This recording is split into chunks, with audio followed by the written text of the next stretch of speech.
Hi friends, welcome to motivational talks. సాయం చేసేవాడు దేవుడు, మంచిగా మాటలు చెప్పేవాడు గురువు, నీతిగా బ్రతికేవాడు మనిషి. కాలిపోతున్న ఇంటిని నీటితో ఆర్పినట్టు నీలోని శోకాన్ని కూడా ఆర్పేయి. మనోమందిరం ప్రశాంతంగా ఉండాలంటే నీవు ఏ మందిరానికి వెళ్ళాల్సిన పని లేదు.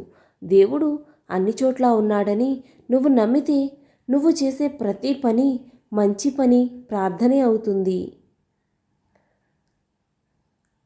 కష్టం ఎవరు కొనేది కాదు, ఆనందం ఎవరు అమ్మేది కాదు. జీవితం ఇచ్చే అనుభవాలే కష్టసుఖాలు, అంతే. పుకార్లు శత్రువుల ద్వారా పుట్టి, అజ్ఞానుల ద్వారా పాకి, మూర్ఖుల ద్వారా ఆమోదించబడతాయి. వేలాది వ్యర్థమైన మాటల కన్నా శాంతిని, కాంతిని ప్రసాదించే మంచి మాట ఒక్కటి చాలు. కోపం హద్దులు దాటుతున్నప్పుడు మాటలతో ఎప్పుడూ సమాధానం చెప్పకు, ఎందుకంటే నీ మౌనాన్ని మించిన సమాధానం మరొకటి లేదు.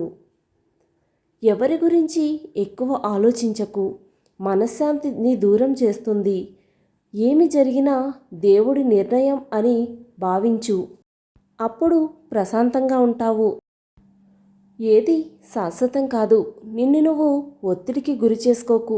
ఎంతటి గడ్డు పరిస్థితినైనా సరే మారిపోక తప్పదు.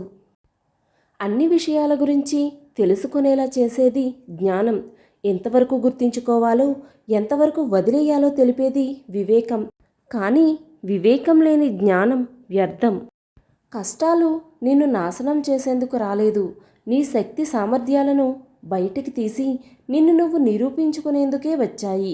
కష్టాలను కూడా తెలియాలి నిన్ను సాధించడం కష్టమని. వాళ్ళు ఏమనుకుంటారో, వీళ్ళేమనుకుంటారో అనుకుంటూ పోతే సగం జీవితం అయిపోతుంది. అసలు నువ్వేమనుకుంటావో అది నువ్వు మొదలుపెట్టు, కనీసం ఏదో ఒకటన్నా అవుతుంది. గుర్తుపెట్టుకో, అసూయతో బ్రతికే వారికి సరైన నిద్ర ఉండదు, అహంకారంతో బ్రతికే వారికి సరైన మిత్రులు ఉండరు, అనుమానంతో బ్రతికే వారికి సరైన జీవితమే ఉండదు. అంకెలతో దేనినైనా నిరూపించవచ్చు, ఒక్క నిజాన్ని తప్ప.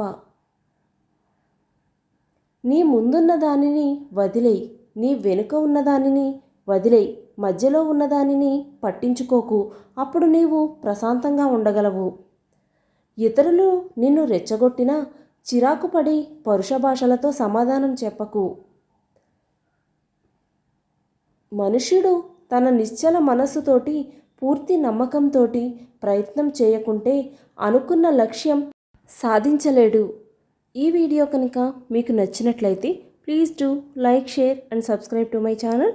Thank you for watching.